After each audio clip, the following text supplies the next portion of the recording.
Hey guys, it's Clint. Welcome back to another video. I want to talk about J. Scott Campbell, and I don't talk about him a lot, honestly. I saw this quote earlier today. Sean Gordon Murphy. Wow, I'm having a hard time talking. Sean Gordon Murphy said he had some Twitter advice, and the last point of his advice was, don't tweet anything out unless you're willing for it to be a headline, which I thought was hilarious because it's so true. Not that people make headlines about anything that I tweet, but that's literally like, I'll go, you know what, a surefire way to find a great topic for a video is to get on Twitter or Facebook or somewhere and see what comic book pros are saying. And so J. Scott Campbell, today you are in my headline for my video, and frankly, for all of the best reasons. J. Scott Campbell has never, at least not that I know of, he's never been sort of a kind of out there or extreme or kind of eccentric comic book artist. He's actually one of the more down-to-earth, business savvy ones, and it always tends to be the ones that are good at business that I feel like I like more, because they understand how to just treat people. So he tweeted this out, he retweeted, and he's even kind enough, more generous I think than you need to be, to blur out whoever said this on Twitter, but you know, that just, he's a good guy. I'm not blurring any names out though, we're just talking about it. Okay, so somebody said, again, men are trash and shouldn't be allowed to draw women. Oh boy. If you know anything about J. Scott Campbell, he draws a lot of women and he's very good at drawing women. It is indisputable. You cannot dispute how good he is at drawing women. He's just a great artist in general, but that's kind of his calling card. And so this person posted a link to an image. I don't actually think that this is one that he's drawn. I think I remember seeing this, but I can't really open it up. So they had a problem with it because a man drew a woman in a way that they didn't like. J. Scott Campbell is making a point about the number of likes and retweets that this comment had. I wish I know who said it, because then it might give you a little bit of a better perspective on why so many people liked it. So J. Scott Campbell retweeted it with this response.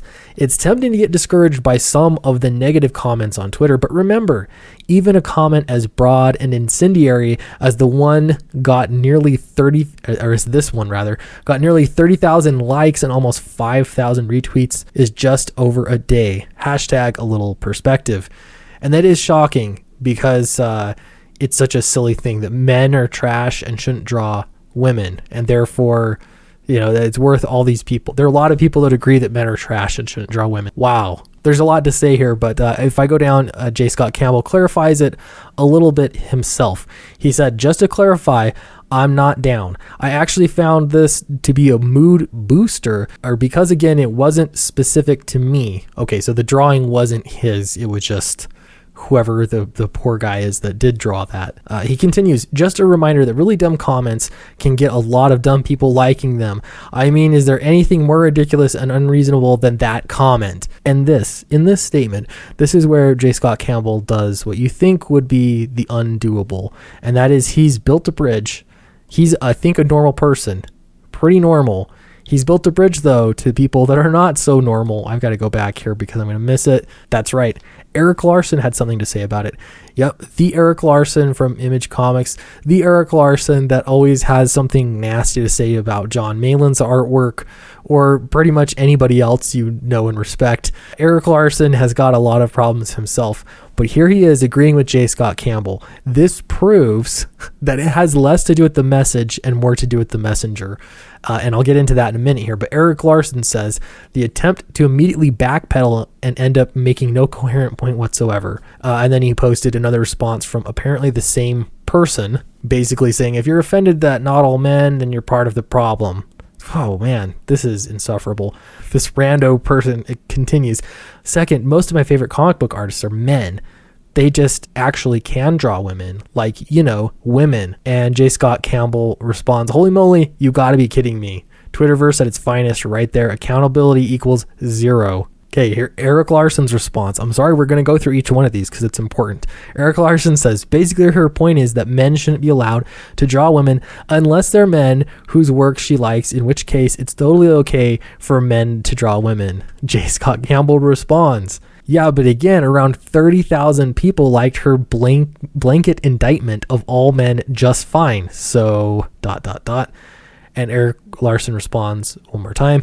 Any tweet essentially saying that all men are pigs is going to get a certain amount of love. Now, I feel like I could have had this exact same conversation with Erik Larsen, and we would have got along, just right. We would have agreed, in fact, on all of these things. And that's because any reasonable person that looks at this is going to realize you're just trying to trash men in general. And then, of course, to backpedal and say, well, except for men artists that I like and enjoy, well, that's a different matter. So why has Erik Larsen been so antagonistic to a lot of comic creators with these exact points to be made? Well, that's because those people aren't okay to like. Like, for me, example, it is not okay for Erik Larsen to agree with me, but it is okay for him to agree with J. Scott Campbell, and me and J. Scott Campbell to agree. All this is okay as long as it's not direct agreement across the lines. This also begs the question as to why haven't these insane extreme feminists gone after Erik Larsen for some of his drawing, especially in Savage Dragon? And if/when they do, I mean, is he going to push back against it? Like, what's the plan from there? Because obviously he doesn't agree with this kind of stuff.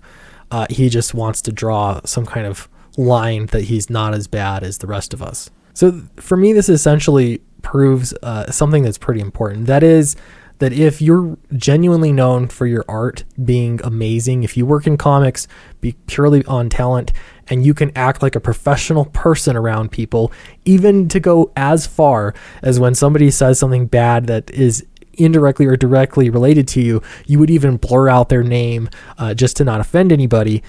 If you are that kind of person, you're a comic professional, you're always going to be in the right. You're going to be hard pressed to find people that genuinely hate you.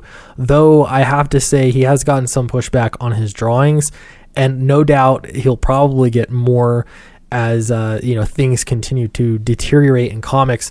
I'll be frank though, J. Scott Campbell represents almost everything that still works with the comic book industry, and so I hope that he keeps doing what he does. And in fact, I wish that somebody like J. Scott Campbell would listen to some of the pleading and some of the other complaints of all the nonsense that's going on.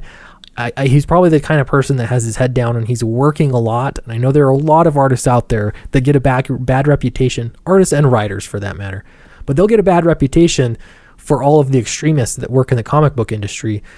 But it would be nice to just take a step back and look at what's going on a little bit. I have to believe that there would be more that would follow suit and realize that something needs to change, something needs to be fixed.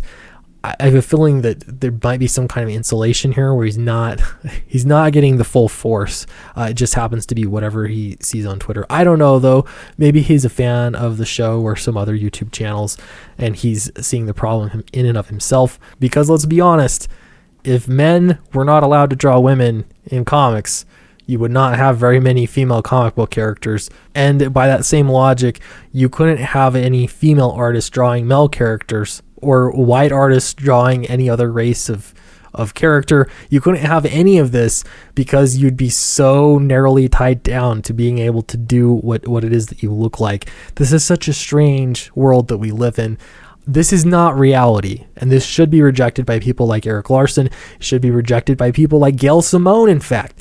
It should be rejected by Mark Waid himself, because this is not healthy thinking. This is extremism in comics, and it should be laughed at, and not almost 30,000 people liking it. This is absurd, truly. Thanks very much for listening. If you enjoyed this content, please leave a thumbs up and subscribe. That really, really helps. And let me know in the comments below what you might add to this Twitter thread, or what you think about J. Scott Campbell. Am I missing something here? I'd love to know what your thoughts are. Downcast is about 75% finished now. We've been making really, really steady progress, leaps and bounds actually. So we're actually nearing the point where I'm going to be closing down the in-demand store probably in a couple weeks. So if you've been holding off and been meaning to get it and haven't yet, now's the time to get it, because it's not going to be up there forever. We will be closing the in-demand store, and the link is in the description below. So thanks very much, and I'll see you next time.